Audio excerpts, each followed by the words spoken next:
The way I come up with my ideas for books is really a combination of two things.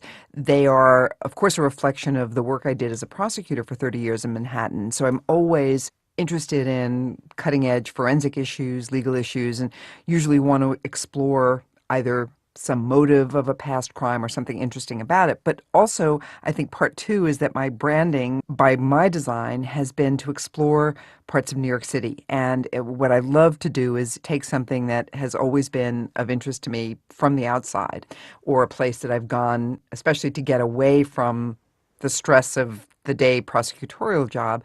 But then when I get inside and behind the scenes or underground and unlayer many of our familiar institutions, they're entirely different than the benign way they appear to be outside.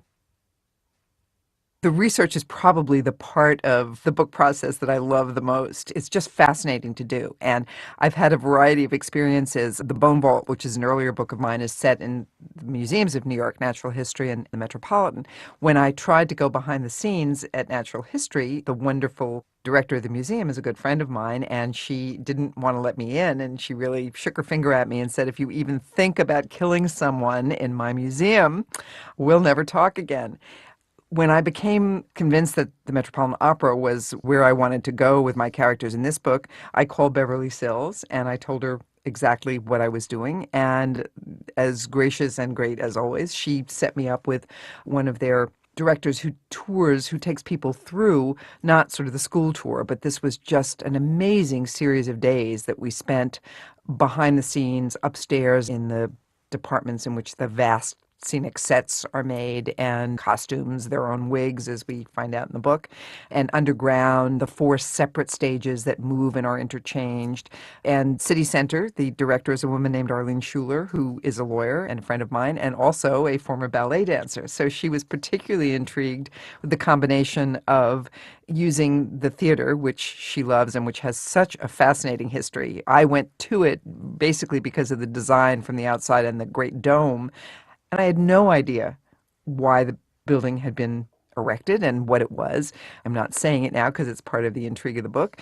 So she let me in, and then it's all connected, of course, to Broadway and the Broadway stage. And I picked the Belasco because it had such an interesting background as well. David Belasco, I'd really know nothing about the more I started to read about him. He was such a bizarre character, such an interesting character, and built this apartment above the theater that had peepholes so he could be peeping down to the stage unseen to make sure the production was going on okay.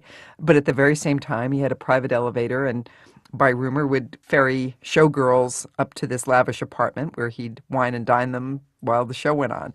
So, and ghosts. All these theaters are supposed to have ghosts. So it was just a chance to talk to a lot of people in the theater business. And I think probably the surprise of researching is how friendly people are, and most of them, when you want to expose their world and talk about it, they're happy to take you in and let you see what they love about it.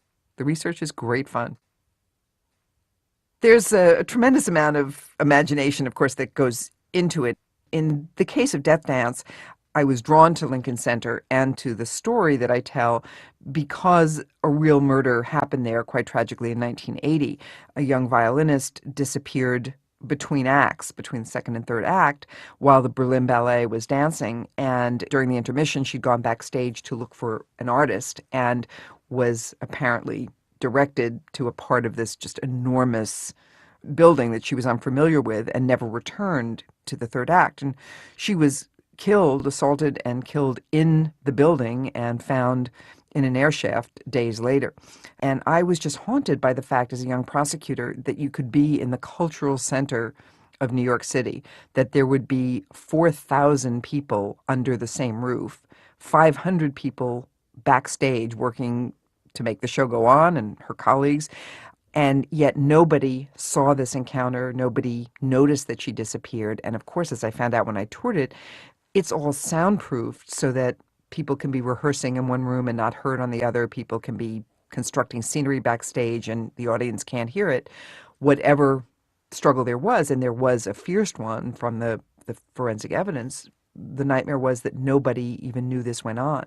So I tell a very different story and for a very different reason, but Mike Chapman, my detective, does recount that early case because I want the reader to understand this isn't a joke. You really could, in the middle of New York City, in the middle of Lincoln Center, actually have this tragic occurrence.